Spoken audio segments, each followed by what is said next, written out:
amigos, que a paz de Jesus permaneça em nossos corações. É uma alegria estar de volta ao Templo do Regeneração, a Casa de Bezerra de Menezes, e hoje, dando prosseguimento ao estudo dos Evangelhos, o terceiro tomo dos 4 Evangelhos de Agostinho, vamos estudar o tema Aparição de Jesus aos Apóstolos, tema que se encontra em Marcos, no capítulo 16, versículo 14, em Lucas, no capítulo 24, versículo de 36 a 39. Vamos ler os dois evangelistas, já fazendo uma tradução mais adequada para as atuais revisões bíblicas. Primeiro Marcos.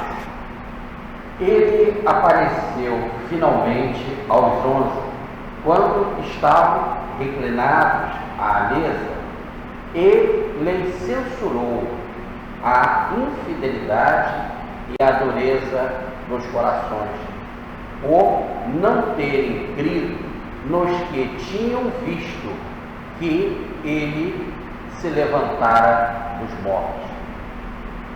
Agora, Lucas, quando ainda falava desses fatos, Jesus se apresentou em pé no meio deles e lhes disse: a paz seja convosco. Sou eu, não temais. Eles, porém, espantados e perturbados, imaginaram estar vendo um espírito, um fantasma. Disse-lhes então Jesus: por que vos perturbais e se levantam tantas dúvidas em vossos corações? Vede minhas mãos e meus pés, e reconhecei que sou eu mesmo. Apalpai e lembrai-vos de que um fantasma não tem carne nem osso, como vedes que eu tenho. E dizendo isso, lhes mostrou as mãos e os pés. Como todavia ainda não acreditassem, tantos eram neles a alegria e o espanto, Jesus lhes perguntou: tendes aqui algo para comer? Apresentaram-lhe um pedaço de peixe assado. Ele comeu diante de todos e, pegando do que sobrava, lhes deu. Disse: lembrai-vos de que, quando ainda estava convosco, eu vos disse ser necessário se cumprisse tudo quanto de mim fora escrito na Torá ou lei de Moisés, nas profecias e nos salmos. No instante, lhes abriu o espírito, o entendimento, a fim de que compreendesse as Escrituras. Ele lhes disse: assim que, estando isso escrito, importava que o Cristo sofresse e ressuscitasse dentre os mortos no terceiro dia, e que em seu nome se pregasse o arrependimento e a correção dos erros a todas as nações, começando por Jerusalém. Ora, sois testemunha dessas coisas. Vou mandar-vos o dom do meu Pai, que vos foi prometido. Permanecei, entretanto, na cidade, em Jerusalém, até que sejais revestidos do poder do alto. Muito bem. Essa passagem é quando diz o texto que Jesus se apresenta agora em pé no meio dos apóstolos. E, como diz aqui a passagem, no meio dos 11 apóstolos. Por quê? Porque Judas Iscariotes já havia cometido suicídio. E agora estava presente o apóstolo Tomé, que numa das aparições de Jesus, Tomé não se encontrava e não acreditou, quando disseram: Jesus esteve conosco. E ele disse que só acreditaria se ele colocasse o dedo nas chagas, e das mãos, dos lábios, dos pés. Então aqui começa o texto dizendo: estando eles reclinados, ainda falando dessas coisas, quer dizer, falando de que Jesus havia aparecido, e agora falavam não só entre eles sobre isso, sobre esses fatos, mas antes de tudo, para reforçar o tema em André e em Tomé, que duvidavam. Sendo assim, estando eles reclinados, falando dessas coisas, reclinados, porque naquela época, e a tradução fala, estando eles à mesa, é que não tem mesa, a palavra no original é só reclinados. Naquela época se usava essa palavra reclinar, e você reclinava para comer.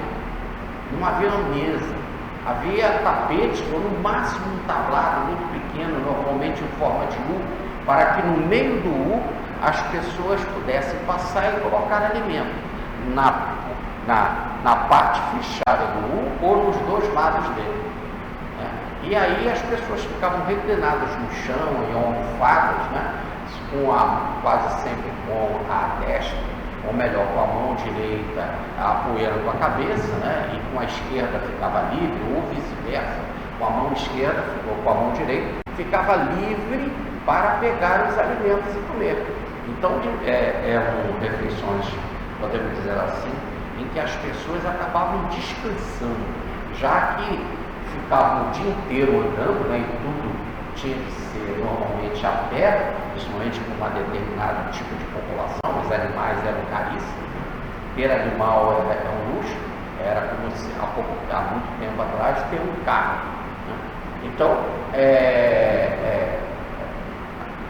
era uma oportunidade para descansar mesmo, para relaxar. Então, reclinados à mesa, não existe nunca, é difícil, porque toda vez que a gente pensa na Santa Ceia de Jesus, nós lembramos do quadro de Leonardo da Vinci, que Jesus está no meio da mesa, tem alguns apóstolos do lado e alguns apóstolos do outro. Isso não era assim, Jesus estava reclinado, estava deitado em almofadas, em tapetes, com alguns apóstolos de um lado, do outro, e aí estavam se alimentando. Assim estavam os apóstolos, reclinados, comendo, mas ao mesmo tempo estavam tensos, porque eles ainda estavam escondidos, com medo da perseguição, porque o mestre deles havia sido preso, condenado e crucificado. Então, por isso que eles estavam no local que costuma se chamar de cenáculo, que reza a tradição que era a casa de José de Arimateia, o senador José de Arimateia, e ele ali, naquele local, eles ficavam então fechados. Podemos dizer que não era o local normal da vida deles. Todos os apóstolos, os 11 que estavam ali, todos eram da Galileia. Quer dizer, podemos dizer assim numa linguagem nossa de hoje, eram de outro estado, não eram do estado do Rio de Janeiro. A Galileia e a Judéia são estados diferentes, poderíamos imaginar assim, 3 grandes estados lá de Israel, da época: a Galileia, a Samaria e a Judéia. Jerusalém, onde que eles estavam, ficava na Judéia. Todos eles eram da Galileia, então eles não estavam na casa dele, estavam na casa de outras pessoas, discípulos. Por exemplo, esse José de Arimateia era um homem muito rico, ele era senador, e ele pertencia ao Sinédrio, o grande senado ligado ao templo de Israel, e era discípulo às ocultas de Jesus. Foi ele, José de Arimateia, que foi pedir a Pilatos a permissão para tirar o corpo de Jesus da cruz e sepultá-lo num túmulo virgem que pertencia a ele mesmo, num horto que pertencia a ele mesmo, José de Arimateia. E por que ele teve de pedir autorização para tirar o corpo de Jesus? Porque o corpo pertencia ao Estado. Então ele tinha que pedir autorização. Jesus estava sendo condenado por Roma, pelo Estado romano, né, como um subversivo, né, alguém que queria fazer um papel que não foi dado por César, pelo imperador. Tanto que está lá na plaquinha da condenação: Jesus Nazareno, rei dos judeus, em 3 línguas. Na língua grega, que era a língua mais famosa naquela época, na língua hebraica, que era a língua do povo judeu, na qual Jesus veio, né? Jesus era judeu, e também em língua latina, ou melhor, em língua dos romanos. Por quê? Porque era o povo dominante, era a língua de Pilatos, era a língua de César. Assim estava estabelecido o motivo da condenação. Por isso que José de Arimateia foi pedir. Então ali não estavam só os 11.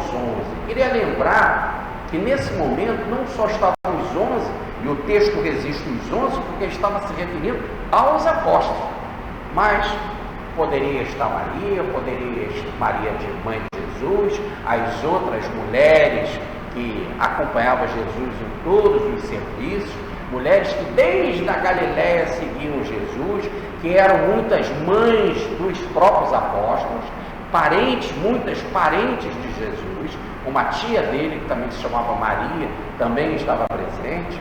Maria de Madalena, Susana, Joana de Cusa e outros discípulos simpatizantes, como por exemplo o próprio Zaqueu, do qual que 10 dias antes Jesus tinha pernoitado na casa de Zaqueu, na localidade de Jericó, que reza a tradição, como está no nosso livro 13º Apóstolo, As Reencarnações do Bezerra de Menezes, que ele seguiu com a comitiva para Jerusalém. Depois, mais tarde, nós vamos ver que o grupo vai aumentando de simpatizantes e de muitos simpatizantes, ao ponto de nós termos, como lá, no momento em que foi escolhido José de Arimateia, que foi escolhido Zaqueu para ser discípulo de Jesus, para ser o apóstolo que vai ficar no lugar de Judas Iscariote, nós vamos ver que eram cerca de 120 nomes. Então nós podíamos imaginar que naquele cenáculo, eu estive lá visitando, o espaço realmente é grande, é confortável, poderia, não vamos dizer esses 120, mas poderiam ter muito mais do que esses 11. É que o texto quer falar especificamente dos apóstolos, por isso que fala dos 11. Muito bem.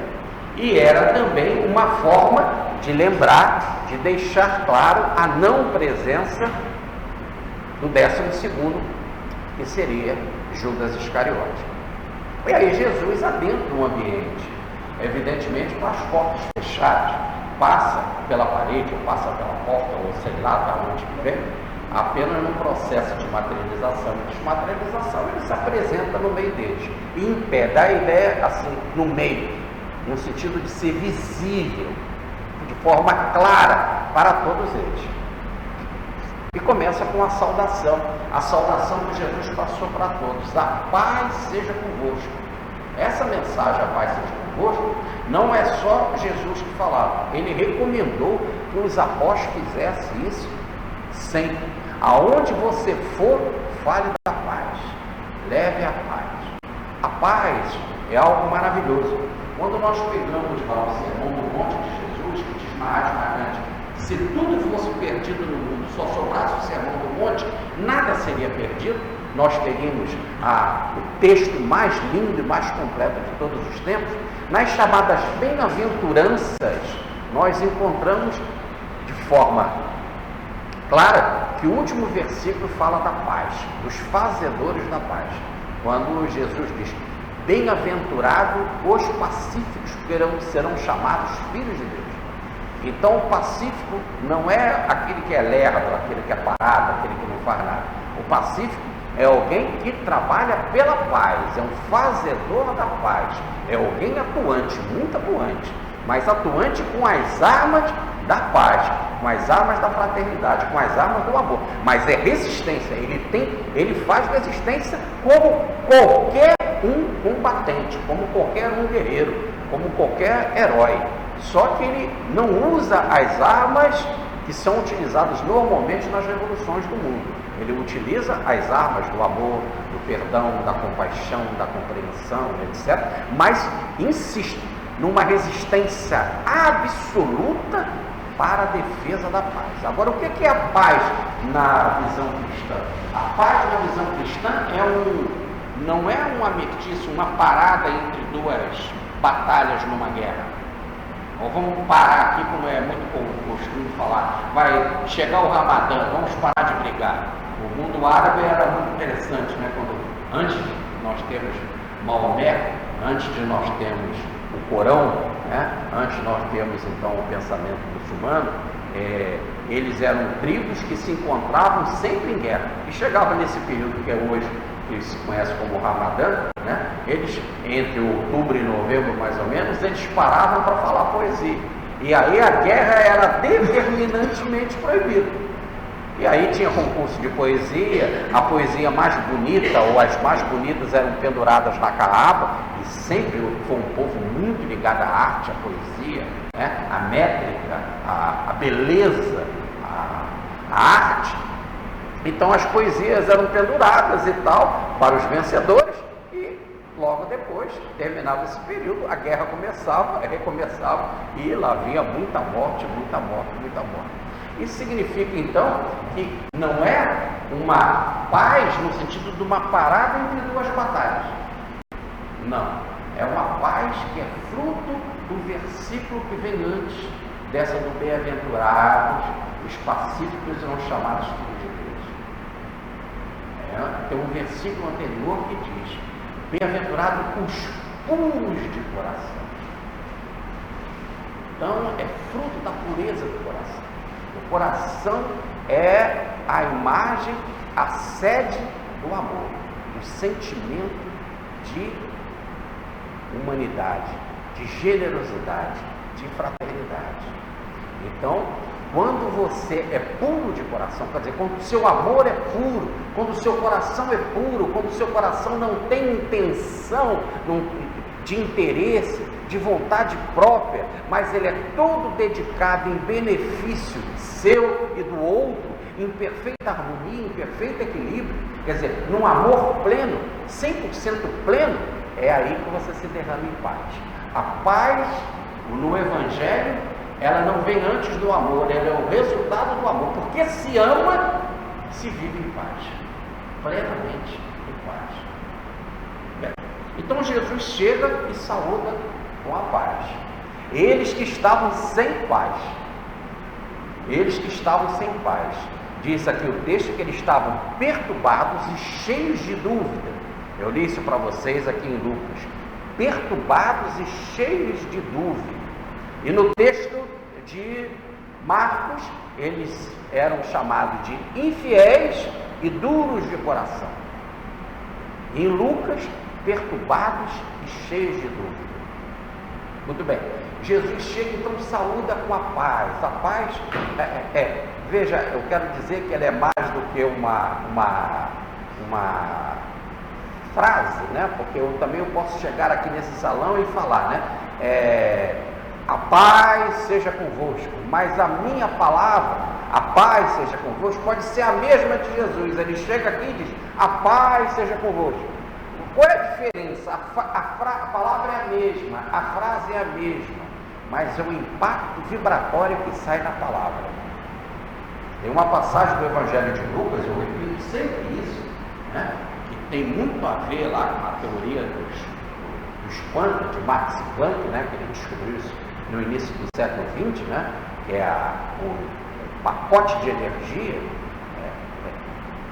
Uma ideia disso já está lá no Evangelho de Lucas, que era médico e era preciso, né? Suas palavras eram técnicas. Além de Lucas ser médico, além de Lucas ser pintor, ser artista.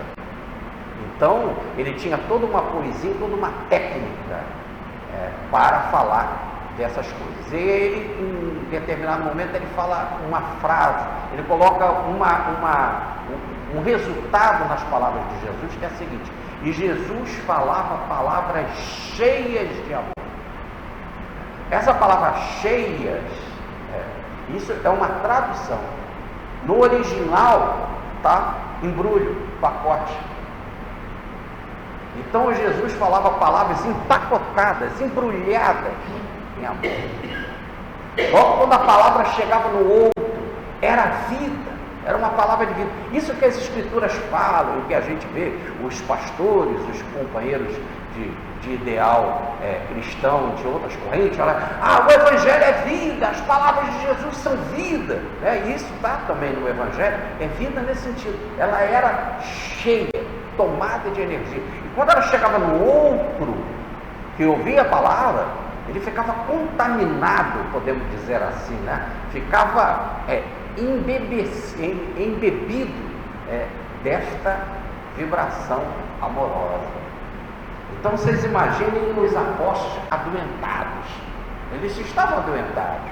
Quem está duro de coração, quem é infiel, quem está perturbado, quem está de dúvida, cheio de dúvida, com dúvidas levantadas, ele está emocionalmente perturbado. Aqui a gente só olha a doença, normalmente a física, né? Mas qual é o impacto disso nas nossas emoções? O que significa uma alma perturbada? Hoje nós falaríamos uma alma frustrada, quebrada, dividida, rachada, cheia de dúvidas, sem resposta, sem esclarecimento. É como se estivesse pisando numa areia movediça, não se sente seguro. Então, quando chega, vem essa mensagem. É isso que eu queria que vocês, quando o mestre entra, que vocês entendessem isso. Quando ele fala, a paz seja convosco, não é algo, só uma saudação. O judeu sempre fez essa saudação, shalom, paz. É lindo, realmente. Ela vinha empacotada de amor.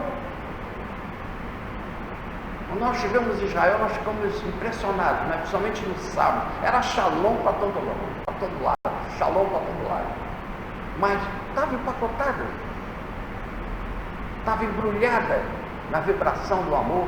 Então, quando aquilo desceu no ambiente ali, já começou um processo de cura, de alívio, de conforto para aqueles corações que estavam tomados de angústia, de expectativa. E Jesus, eles ficam achando que estavam vendo o Espírito.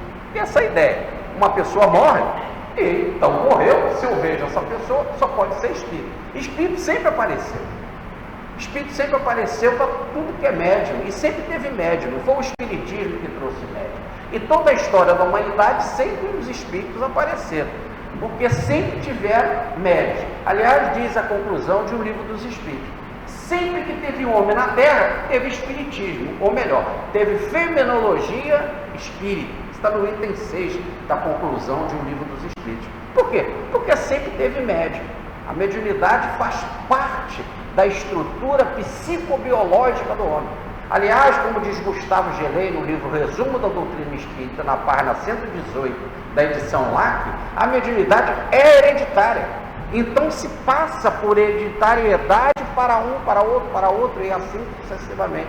Então nesse exato momento em que sempre se teve essa ideia de que se a pessoa morreu ou apareceu o espírito, ainda mais que ela foi enterrada, eles estavam ali agora tremendo porque estava vendo o espírito.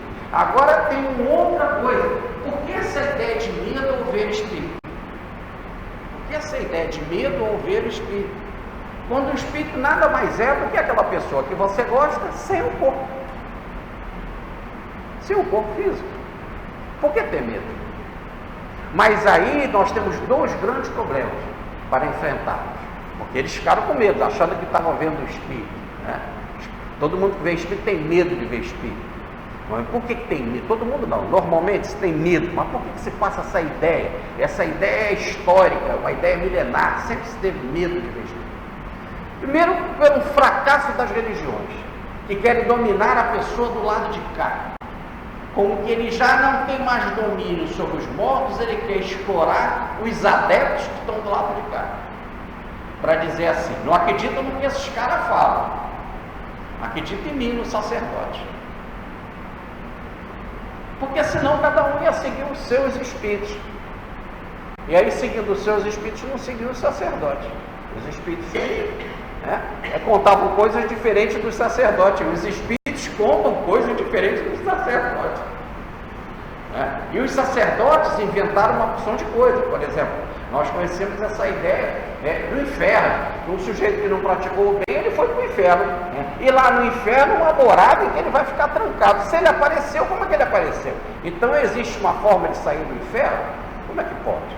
Aí eles vão criando uma porção de teorias que acabam tendo de proibir o contato com os mortos e ajudar no temor de que os mortos desencarnados, os espíritos, nos prejudicam, para criar um certo controle nas pessoas. Porque afinal, os templos, as igrejas, os sacerdotes, quase sempre passando de pai para filho, de pai para filho, de pai para filho, queriam guardar as riquezas, ou melhor, a ideia do bolso, a sua manutenção, a manutenção do seu grupo. E não só a manutenção financeira do seu grupo, mas também a manutenção de poder.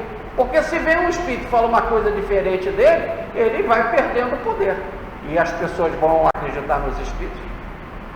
E aí ele perde o poder. Então, é luta pelo poder, luta por dinheiro. Aí nós caímos também, por exemplo, numa das correntes fundamentais da psicologia. Nós temos 3 grandes nomes no século XX na psicologia, que é Freud, Jung e Adler. E Adler vai apresentar que o maior instinto, o instinto básico, já que Freud ficou com a ideia de sexo, Adler vai apresentar como o instinto básico, o maior de todos é o do poder. Então, se as pessoas lutam pelo poder também, ela também não quer perder o seu terreno com relação à religião. Aquele grupo quase sempre privilegiado das autoridades religiosas, dos sacerdotes. E um outro motivo de se ter medo, esse é o mais real, é o mais prático, porque normalmente nós somos atrasados, normalmente nós brigamos,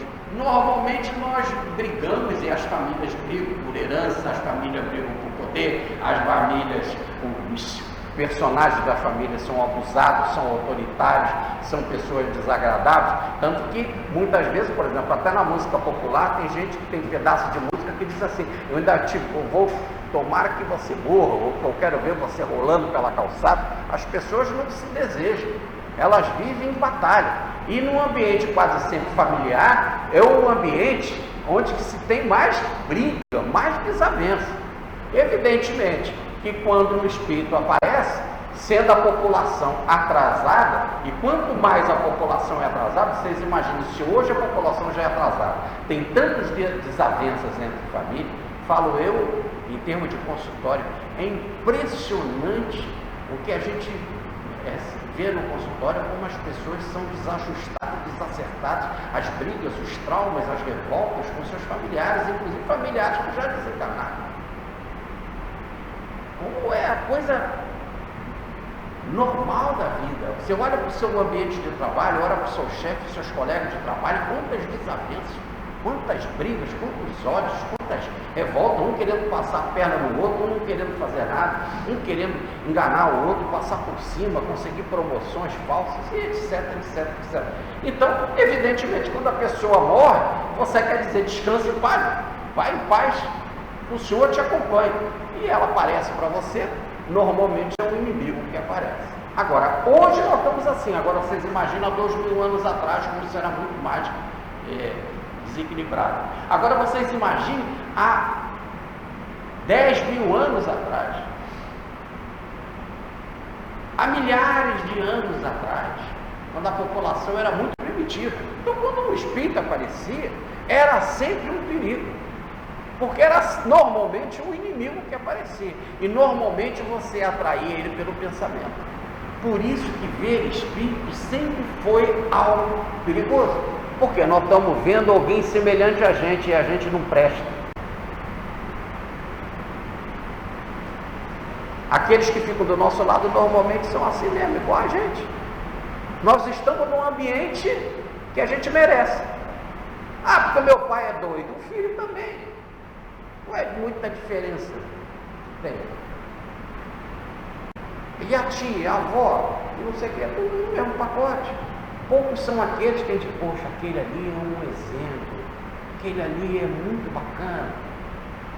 A gente vive num mundo de cobranças, de perseguições e de inimizades. Daí o medo, que sempre assustou. E além do mais, a ideia de espírito se aparecer, é o terceiro fator. Eu falei que eram dois, mas tem um terceiro que é fundamental, que normalmente espírito aparece à noite. E normalmente aparece à noite e é gelado.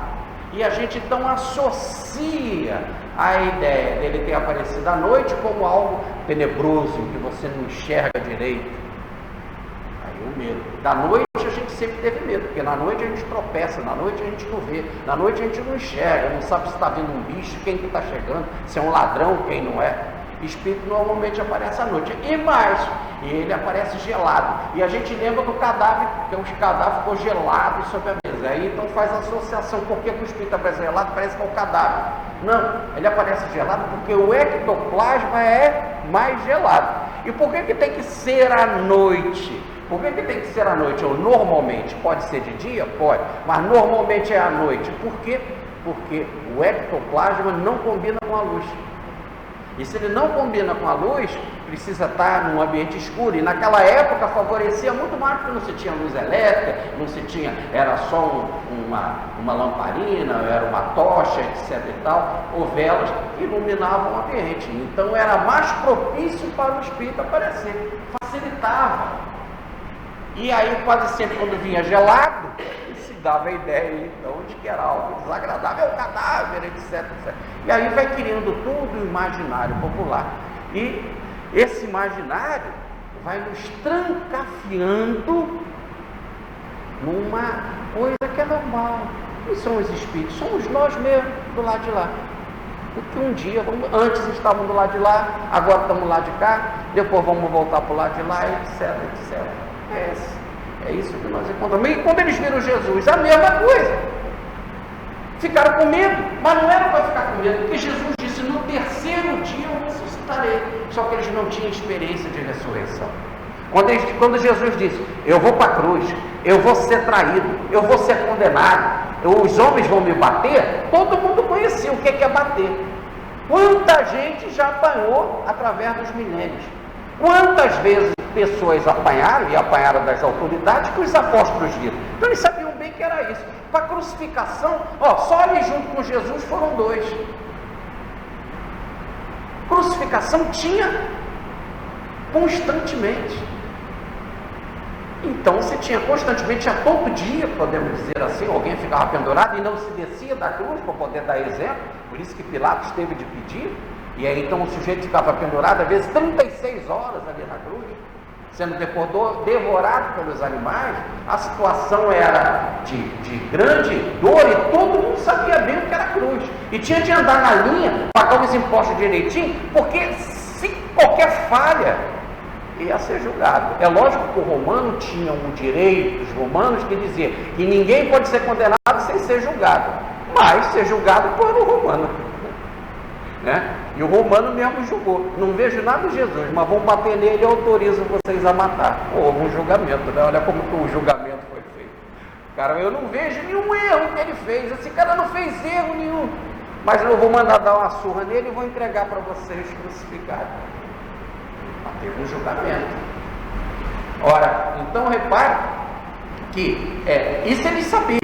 Sabe o que é traição? Quem deles não passou por uma traição ou não traiu também? Se a traição faz parte da nossa personalidade, se a traição faz parte da nossa vida, porque nós caímos por traição. Veja, é o pacote teológico de Adão e Eva, que traiu a vontade divina, a lei divina. Não estou dizendo que a historinha de Adão e Eva é verdadeira. Estou dizendo que o pacote teológico que nos impingiram no início da criação foi a traição. E a traição a quem? Aquele que criou um Éden cheio de delícia e paraíso. Quer dizer, como se estivesse dizendo assim, é isso que a religião diz. A origem do teu problema, porque você está aqui no mundo, a origem do que você morre, porque você sofre, porque você traiu, e traiu a Deus. Então trair ele sabia o que era, apanhar sabia o que era, ser preso ele sabia o que era, ser condenado ele sabia o que era, ir para a cruz ele sabia o que era. Quando Jesus disse, mas no terceiro dia eu ressuscitarei, isso eles não sabiam o que era. Eles não sabiam o que era a ressurreição.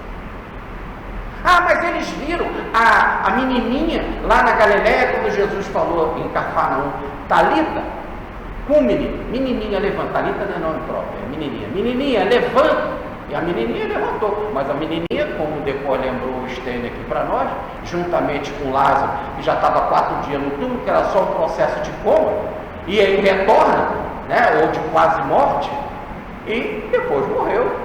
Lembrou bem o Steiner, introduzindo a nossa palestra. Lázaro morreu. Então, isso eles sabiam. Sabiam que muitas pessoas que estavam doentes eram consideradas mortas e voltavam. Como?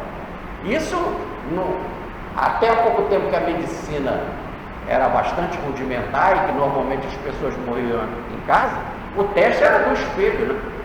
Sopra ou não sopra, e mesmo aquele que fazia o espelho que não soprava mais, de repente voltava. A própria Ivone do Amaral Pereira, tão querida no ambiente espírita, a mãe, ela foi considerada morta, e a mãe já tinha entregue a ela a Nossa Senhora. Mas resolveu fazer uma prece sentida, pedindo também a Nossa Senhora de Santana que cuidasse da menina. E ela voltou. Ou voltou. Não estava morta, ainda não tinha chegado a sua hora, era uma doença. Então, coma, como que vocês querem que ele interprete coma naquela época? Com aquela medicina rudimentar e pessoas que viviam na aldeia. Então, essa realidade eles sabiam, mas sabiam que depois da pessoa morria. E quase sempre quando voltava do Macau, extremamente enfraquecido, mas alguns dias depois morria, porque raramente ele se fortalecia.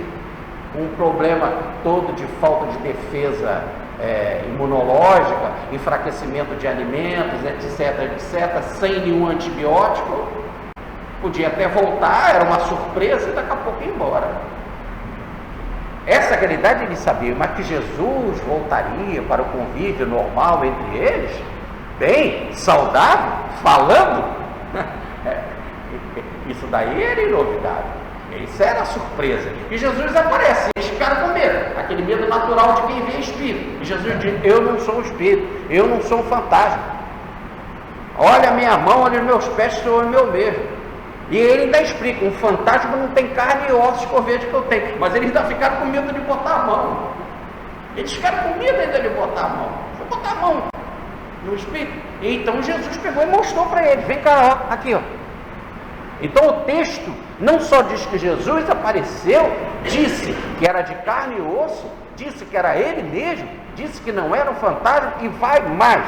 Vem cá, eu estou mostrando para vocês, coloca a mão aqui, ó, e veja como está em João. Aqui o texto não é de João, é de Lucas, mas lá no texto de João que nós já estudamos, deixa isso claro. Quando diz que Tomé, vem, coloca sua mão aqui mesmo, vê que sou eu mesmo. Mas eles ainda estavam surpresos. E diz o texto que eles continuavam a não acreditar porque estavam tomados de alegria e espanto. Alegria e espanto. Continuavam a não acreditar porque estavam tomados de alegria e espanto. E Jesus então vai a demonstração mais clara ainda. E pergunta, tem algo para comer? E eles pegaram uma porção de peixe e deram para Jesus. O texto aqui fala em mel. Alguns outros textos falam também que deram um favo de mel. Sim, mas acontece que nas pesquisas do Evangelho, nós sabemos que os textos dos Evangelhos que foram encontrados, escritos em papiros, em pergaminhos, nós podemos fazer estudos pelas letras, pelo tipo do material, podemos fazer estudo também com carbono 14, etc. E aí a gente tem um material mais antigo e um material mais novo. Os textos mais antigos, os mais antigos só falam em porção de peixe. Depois é que outros textos mais recentes assim do século III, do século IV, é que vão falar em peixe e em favo de mel. E alguns até falam pão, peixe e favo de mel.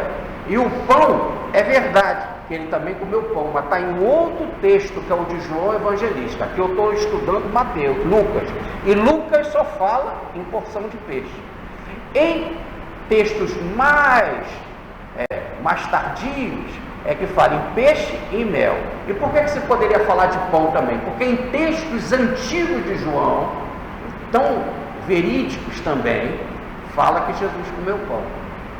Mas por que essa introdução do mel? Porque era comum, até o século III, toda pessoa que era batizada, né, no batismo, ganhava mel. Aí você fala, dava um mel para o bebê? Não, é que naquela época bebê não era batizado, todos eram adultos, e só se batizava adultos. Bem, esse negócio de batismo de bebê, isso virou depois, a igreja que inventou esse troço que não tem princípios com o cristianismo primitivo. Bem, eram adultos que aceitavam o cristianismo, esperavam, inclusive, não era porque diziam que aceitavam Jesus, eram batizados imediatamente. Eles entravam para o movimento, mostravam fidelidade a esse movimento, participavam desse movimento, quando eles se sentiam seguros, pediam para ser batizados. Aí eram batizados, e nesse batismo, porque como era uma festa, como era uma alegria, aí você tinha favo de mel. Não só mel, mas o favo de mel, quer dizer, o mais gostoso, né? Para quem gosta, mas para quem gosta do favo do mel, quer dizer, como se estivesse dizendo assim, é algo prazeroso, festa.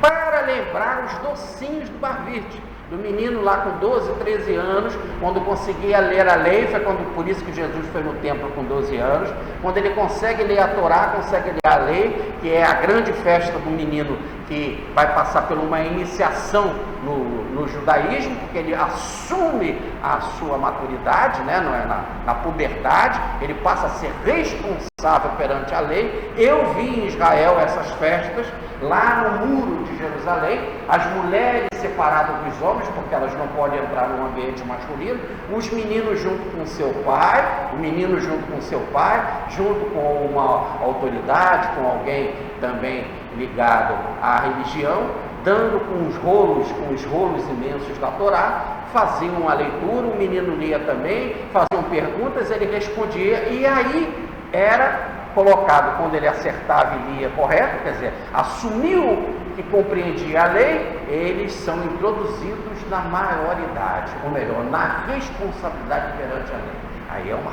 festa. Aí as mulheres que estavam do outro lado, que são as mães, as tias, as primas, tomadas de alegria, jogavam doce. Eu peguei doce, peguei bala no chão e comi. E aí por isso é essa ideia do mel. Mas nos textos mais antigos não tem, só tem peixe. Mas aqui para o nosso caso, pouco importa. Pão, peixe, pão em João, peixe em Lucas, mais tarde a introdução do mel. O importante é que ele comeu. A ideia é, vou comer para mostrar para vocês que sou eu mesmo. É normal. Vocês não estão reclinados à mesa? Vou reclinar com vocês e comer. Só que eles não comeram. Vocês vão ver aqui que os apóstolos não comeram. Deram para Jesus a porção de peixe e Jesus comeu. Por que eles não comeram? Porque eles estavam pasmos, estavam boca aberta, estavam tomados de alegria. Jesus comeu, e diz aqui o texto, uma das passagens mais lindas. E depois que ele acabou de comer, ele pegou o que sobrou e deu para eles. Primeiro, para não sobrar nada. É feio sobrar comida. É feio. Segundo, compartilhe a sua comida. Jesus já tinha dito isso, e nós estamos no domingo. Essa data é uma semana depois, né? Uma semana depois, 8 dias depois do domingo da Páscoa. Então nós estamos aqui 8 dias depois da Páscoa. Mas 3 dias antes da Páscoa, na quinta-feira, Jesus tinha dito: celebrai o meu nome, fazendo isso. O quê? O banquete. Façam isso em minha memória. Se reúnam para comer. Não existe nada melhor do que reunir-se com os amigos, e entre os amigos falar de coisas de amizade, e entre as coisas de amizade falar do maior amigo, que é Jesus. Façam isso em meu nome. Como? Como o quê? As coisas boas, as coisas gostosas, converse, seja alegre, recline à mesa. E Jesus continuou com essa alegria. Aquilo que eles estavam acostumados que Jesus fazia. Aliás, ele se preocupavam muito até com isso, porque Jesus sempre fazia isso, até quando ricos, quando pecadores chamavam Jesus para comer na casa dele, Jesus ia. E eles muitas vezes ficavam espantados. Como que Jesus vai lá naquela casa? Como que Jesus vai comer naquele local? Como que Jesus vai participar dessas situações? E era algo de alegria. Tanto que Jesus ganhou o título de glutão e beberrão. Sem ser glutão nem beberrão, porque era natural. Não fazia restrições. Vivia a vida feliz, alegre. Como é a alegria que deve ser das coisas de Deus. Mas não deixava faltar nada, porque aqui, como ele pega o resto que sobrou e deu para eles, dividiu com eles, para que não sobre nada e que todos possam compartilhar o mesmo alimento. Porque quando você compartilha o mesmo alimento, você é o outro, né? Se você vai numa casa, a comida é peixe, você come peixe, o outro come peixe, aquilo que ele comeu, você comeu. Logo, o teu organismo é igual ao dele, porque é tudo aquilo que a gente come, vira o bolo alimentar, que se transforma em caloria, que vai passear pelo nosso organismo para nos alimentar através do sangue, que vai ser colocado para fora através do nosso suor, através da urina, através das fezes, e que vai formar também a nossa aura, o nosso duplo etérico. O que é o duplo etérico? Nada mais do que ingerimos e colocamos para fora, formando a nossa aura, o nosso campo magnético, o nosso campo vibratório. Por isso, pela aura, eu posso saber quando uma pessoa está doente. Se ela não comeu uma coisa boa, se ela está mal do estômago. Então, por quê? Porque naquele ambiente ali, a região fica enfraquecida, a luminosidade fica enfraquecida. Aí então o médium que tem clarividência, ou tem sensibilidade das mãos, ele percebe que ali está enfraquecido, e ele pode dar uma injeção de ânimo, uma injeção energética, ou melhor, um jorro energético, raios vivificantes para fortalecer aquele local. É lógico que precisa de tratamento, porque se aquilo é porque você é um glutão ou um beberrão, a doença vai se manifestar já na frente, e daqui a pouco vai precisar de mais repor energia, e daqui a pouco não vai dar mais certo, né? Então é necessário a lei, o conhecimento para você se resguardar, se proteger e saber se comportar. No entanto, Jesus então vai ali, come com eles, dá o que sobra, igual como ele fez lá na Galileia, no início da missão, quando ele fez a primeira multiplicação dos pães, que 5.000 homens comeram, fora as mulheres e as crianças, os pães e os peixes, e eles comeram, né? E sobraram 12 cestos. Jesus disse: guarda tudo o que sobrou, para que nada se perca. Olha a preocupação com o pão que sobra, com o peixe que sobra, um alimento que sobra, para nada ser desvalorizado. Se sobra para você, para o outro é falta, o outro é necessidade. E dentro do banco da vida, da economia da vida, nós vamos prestar conta de tudo. De tudo. Uma comida que sobra hoje, você pode fazer amanhã. Ah, mas sobrou pão, o purificador faz torrada dura. E depois torrada, pega, faz bolo, pudim de pão.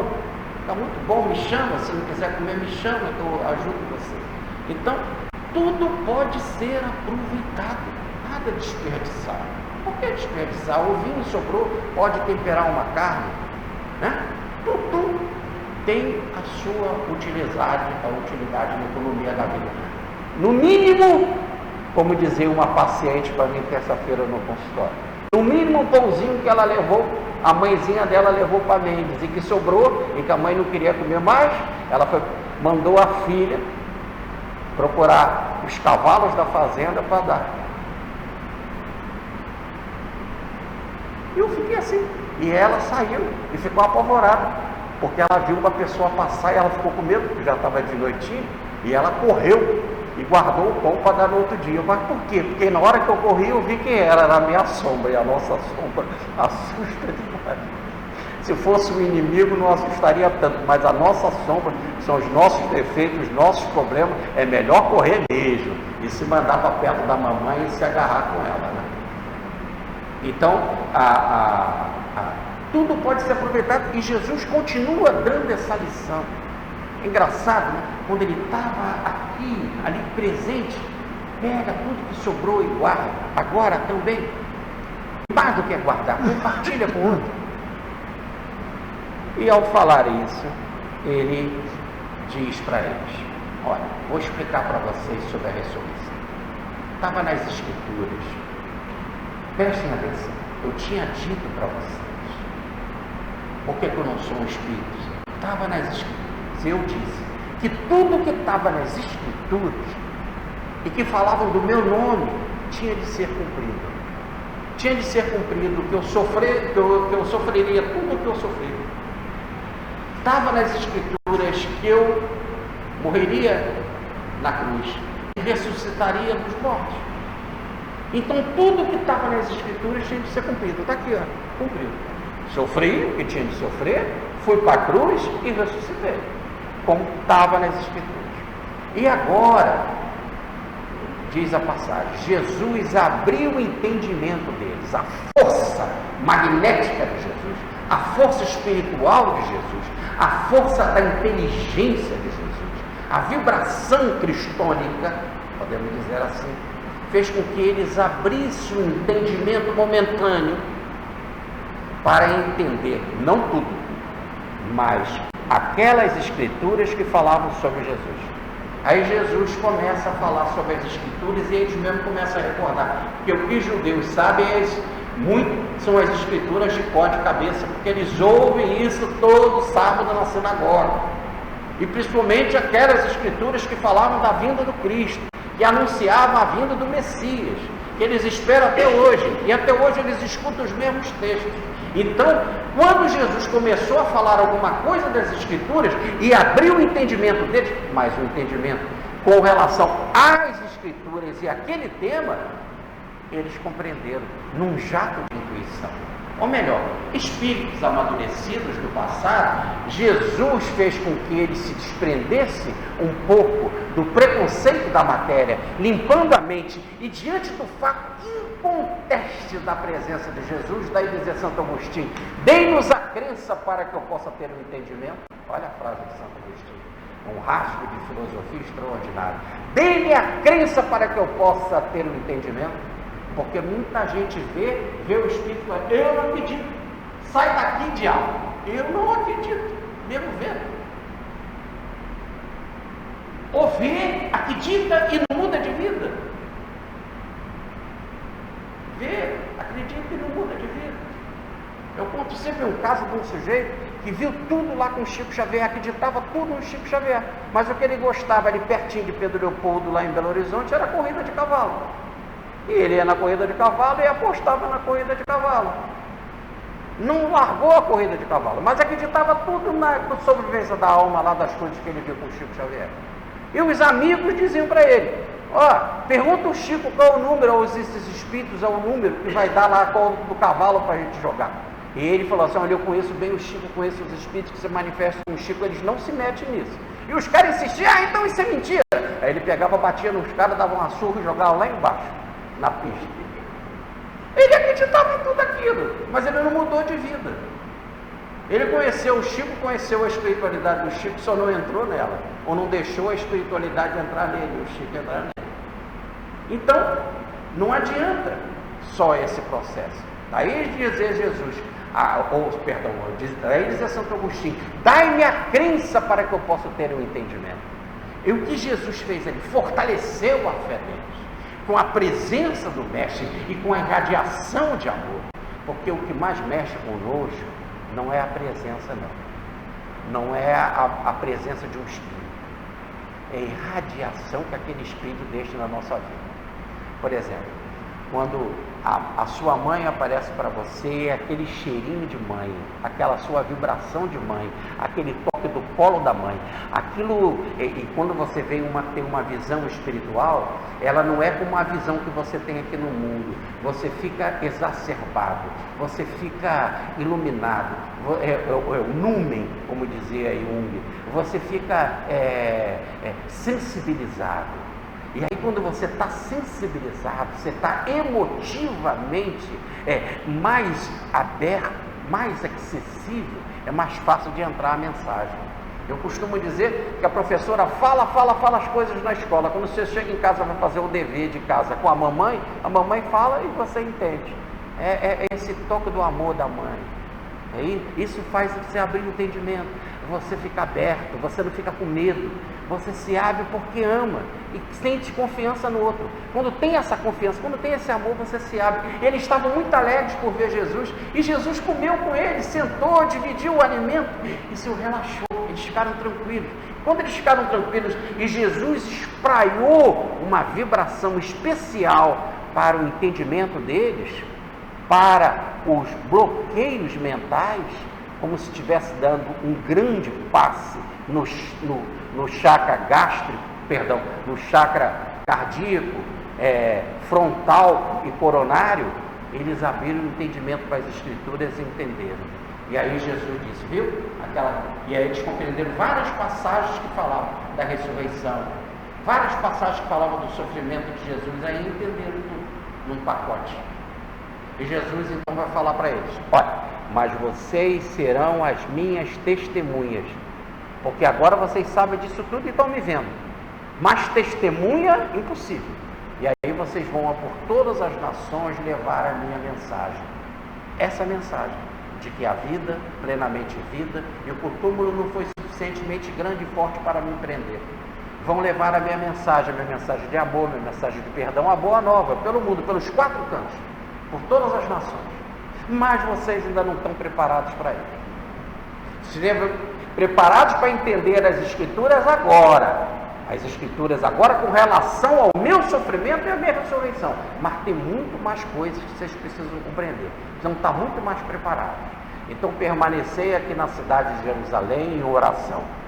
Fiquem aqui e aguardem, porque eu vou mandar para vocês, encaminharei para vocês, enviarei para vocês o dom de Deus, ou o Espírito de Deus, a vibração divina, que é o chamado dia de Pentecostes, que línguas de fogo desceram dos céus, e os apóstolos ficaram tomados de mediunidade, compreendendo todas as coisas e falando sobre todas as coisas.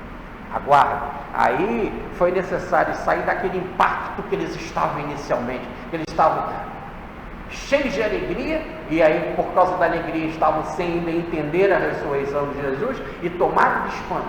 Era necessário relaxar. A nossa mente ainda não consegue viver na plenitude o tempo todo. A gente cansa. Se você fizer uma meditação profunda, chega numa hora, você não aguenta mais, você fica esgotado. É necessário descer. É necessário se aventar, é necessário respirar. Fico imaginando Francisco 40 dias no Monte Alverne. Lá ele recebe as marcas do Cristo, mas teve de descer. E desceu um bagaço, desceu ferido, desceu machucado, desceu enfraquecido. Já não podia nem mais caminhar, teve de ser levado pelo um burrinho. Então, a gente não consegue viver nas alturas. É até estranho, né, quando a gente leva determinadas pessoas para passar alguns dias numa fazenda, a gente vê isso lá em Mendes, né? Vai ter lá uns 4 dias ou 3 dias um seminário em Mendes e tal, as pessoas vão, chegam lá e começam a dizer, não voltam mais. Isso daqui é muito triste. Por quê? Porque só tem mato, grama, piscina, cachoeira. Eu não quero. A pessoa quer ouvir música alta, quer ouvir outro tipo de música, quer entrar em outra faixa de vibração, etc. E ela não suporta ficar com ela mesma. Que o grande problema é a gente aguentar a gente mesmo. É o caso da sombra que eu falei. Conviver com a gente mesmo, com o nosso interior. Então é bom sempre procurar alguém, empurrar você para o outro, porque é difícil a gente suportar. Muita dificuldade. E não temos costume, nós temos que nos acostumar a isso, a viver na solidão e ser solidário. Não é viver na solidão egoisticamente para você, é viver na solidão para ter energia para ser solidário e se derramar com o outro, para o outro. Então, Jesus disse, se prepare. E eles ficaram ali em oração, refletindo sobre tudo que viram, sobre todo o processo. Aí a mente foi se adaptando e aí eles chegaram num momento, e aí esse é fruto de estudo mais lá na frente, que é o chamado dia de Pentecostes, né, onde que eles vão ser tomados por Espírito espíritos que vêm em nome do Cristo e que vão, cada um, iluminados pela mediunidade, pela grande intuição espiritual, espalhar o cristianismo para o mundo inteiro. Jesus diz, então aguarda. E, falando isso, desapareceu. A sequência que nós encontramos no texto, para caminharmos para a nossa conclusão, é que eles, primeiro, estavam,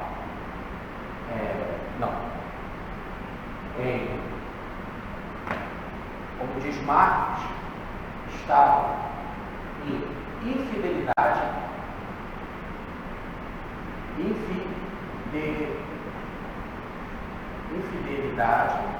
outra coisa, estavam em pureza do coração. Depois, em Marcos e Lucas, diz que eles estavam perturbados. Depois diz que eles estavam cheios de dúvidas, mas mais do que cheios de dúvidas, com dúvidas levantadas. Vamos botar assim, que é muito interessante isso. Dúvidas levantadas.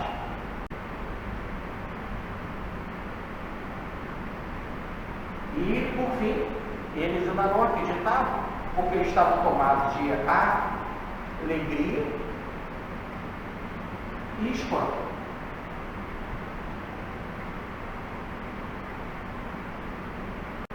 Esses são os bloqueios. E Jesus desbloqueia isso, e aí eles passam a entender as Escrituras com relação ao processo de sofrimento, o processo da dor de Jesus, num sétimo item, que é chamado o dom de Deus. Esses são, podemos dizer, os 7 itens que nós encontramos aqui nesse texto. Sim. Olhei aqui, né? 5, 6 e 7. No sétimo é que é o desbloqueio. Mas por que esses itens aqui? A infidelidade, a dureza, está perturbado,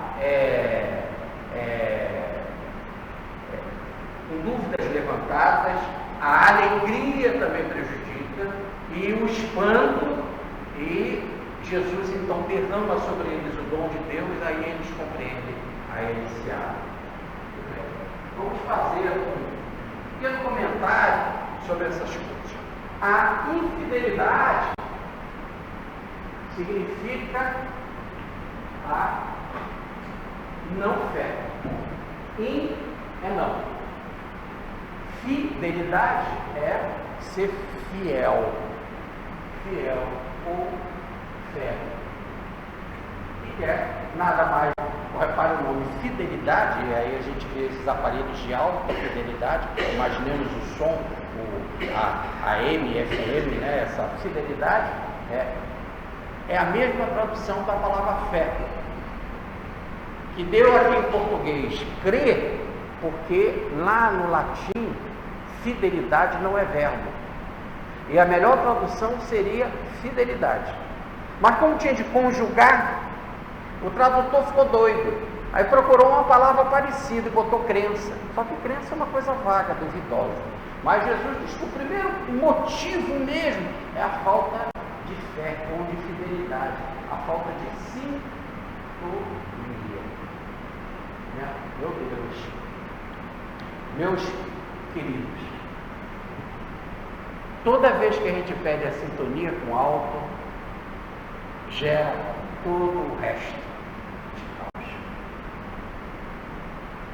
É porque você perde a sintonia com a fonte. É como um aparelho de rádio inútil.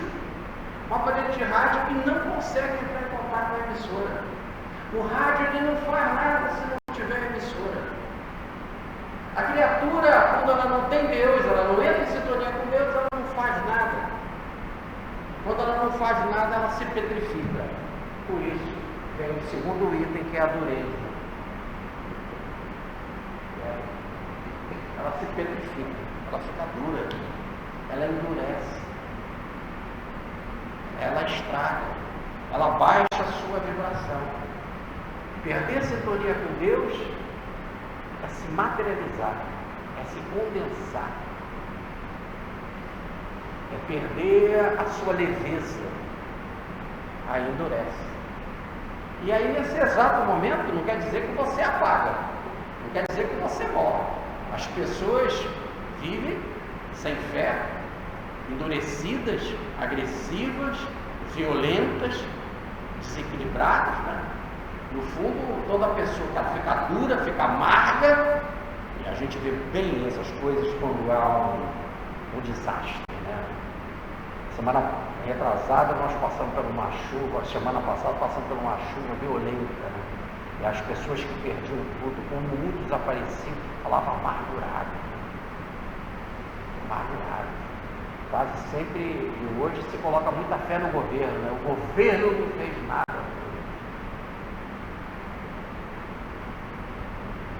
Estou passando a mão em cima do governo, não. Estou falando com a pessoa coloca a sua fé no governo. Tem outros que colocam a sua fé em Deus. Aí, de forma mais longa, ainda diz: meu Deus, por que isso comigo? Quer dizer, você não soube me cuidar, não soube me proteger, né? Não soube me proteger.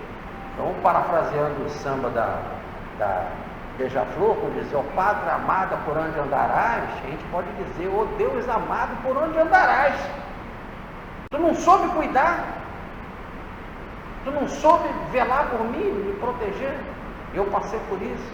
Ó, a minha filha aí, ó, tão bonitinha, tão alegre, deu uma bala perdida. De onde veio essa bala? Quem matou ela?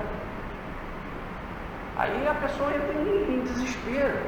E como ela fica dura, mas não morre.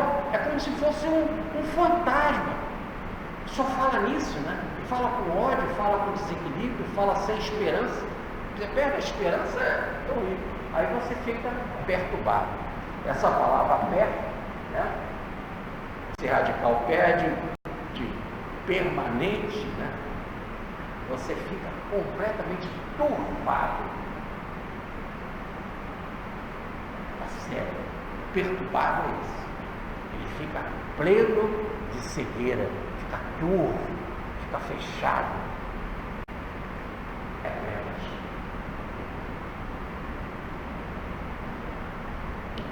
E ele fica querendo entender as coisas. Mas como?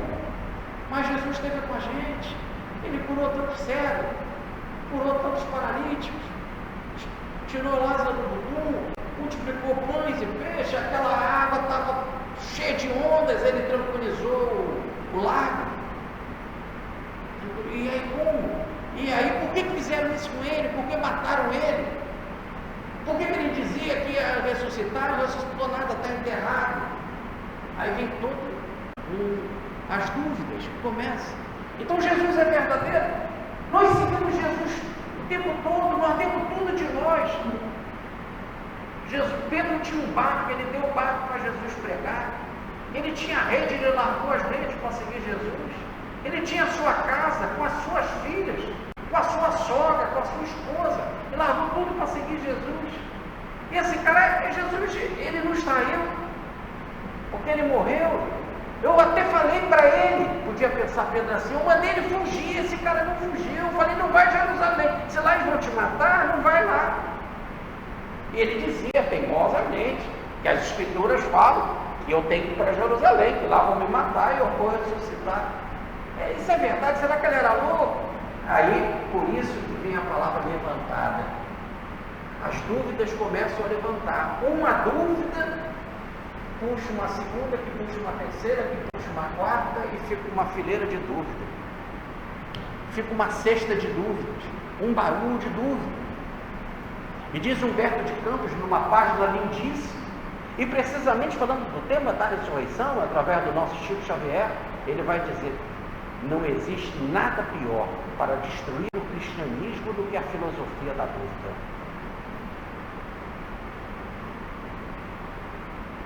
Ora, agora então, diante disso tudo, aí Jesus aparece. E quando Jesus aparece, ele dá a mensagem da paz. como se fosse ali uma descarga, né? Um grande passe coletivo, né?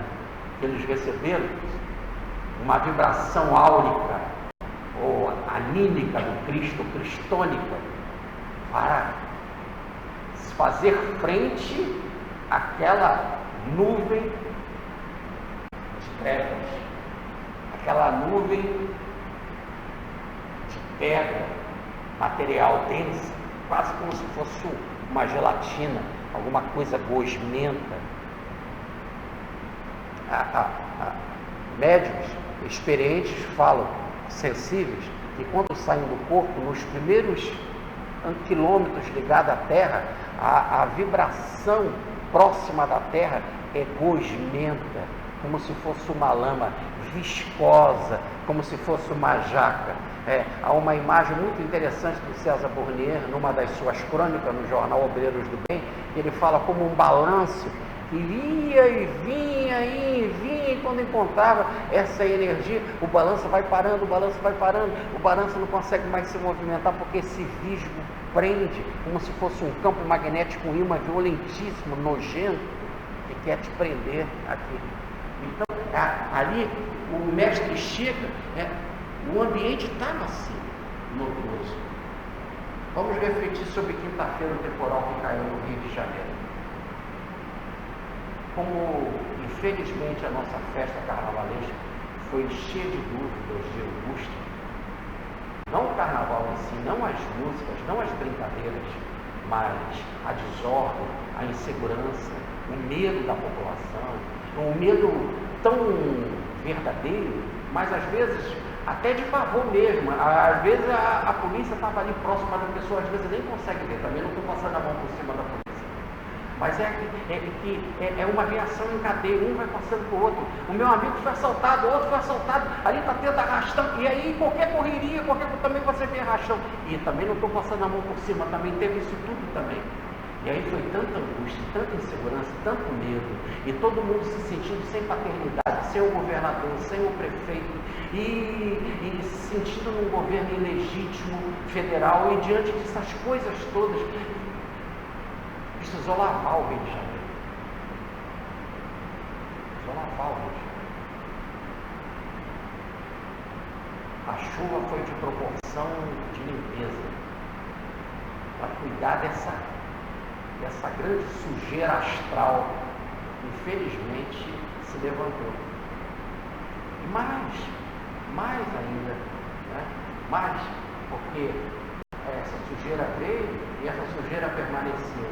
Muito por falta de esgoto, muito por falta de limpeza da cidade, por falta de governo, por falta de obras, de iniciativas, mas muito também por causa da população, e talvez na maior parte, porque jogam lixo, não cuidam do seu lixo, não querem cuidar, e por mais que a gente você pode dizer, mas a companhia de lixo não vai lá, você não aprende com a dor da sua mãe, do seu filho, da sua avó, que morreram nas outras enchentes passadas, que você tem que sacrificar um pouco mais e levar o seu lixo para longe, em lugares apropriados. Até mesmo para começar a fazer o que o governo não faz, dando exemplo.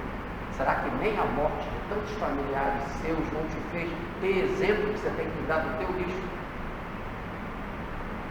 Então é uma parceria de comum acordo, de mal e desequilíbrio entre o governante e a população, sem perder a alta responsabilidade do governante, que aquele a quem mais recebeu poder, mais será cobrado.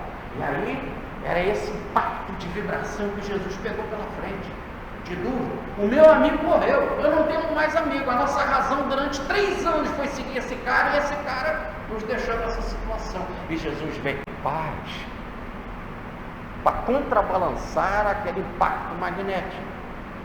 E aí senta com eles, come com eles.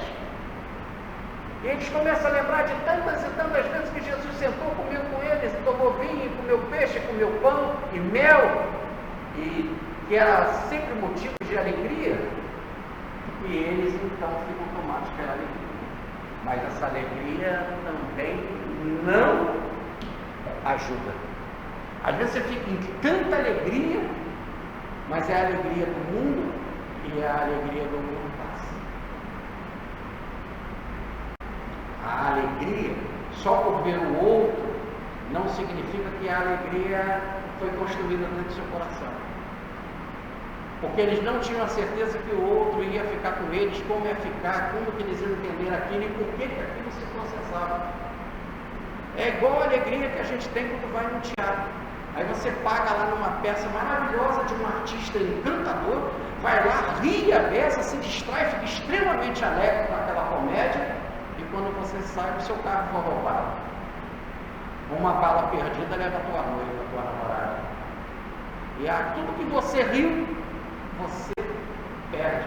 Então é uma alegria que passa, porque uma alegria passageira é uma alegria ainda que não está alicerçada de forma correta. Certa vez Jesus disse: eu vos darei a minha alegria, não essa, mas a minha, a dele. A alegria alicerçada na fé, na sintonia com algo. Eu vos darei a minha alegria e ninguém poderá tomá-la de vós. Então, quando você adquirir esta alegria plena, aí ninguém vai poder tomá-la de vós. Aí não é mais a alegria do mundo. Por isso que essa alegria que do mundo atrapalha. Um sujeito que está aí dando gargalhada e tal, normalmente ele também é superficial. As risadas, muita gente dá risada de nervosismo. Muita gente que às vezes não consegue ficar no velório porque gargalha. E ela não resolve. Então, há um outro momento também que bloqueava, eles estavam espantados. Espantado quer dizer boca aberta. Não estão entendendo nada. Como é que é isso? Quando a pessoa não tem o conhecimento, não tem a gnose, fica espantado. Sei que é maravilhoso, sei que é extraordinário, mas não entendo nada. E quando não entendo, eu sou tudo menos sábio. Aí Jesus teve que derramar, aí vem o sétimo item, o dom de Deus. Quando ele derramou o dom de Deus, quer dizer, a vibração divina que tomou conta dos chakras fundamentais para esse entendimento, que é o coração, o chakra frontal e o chakra coronário, né? Coração, mente fronte e cérebro, né? Eles entenderam em plenitude sobre o sofrimento do Cristo e a ressurreição.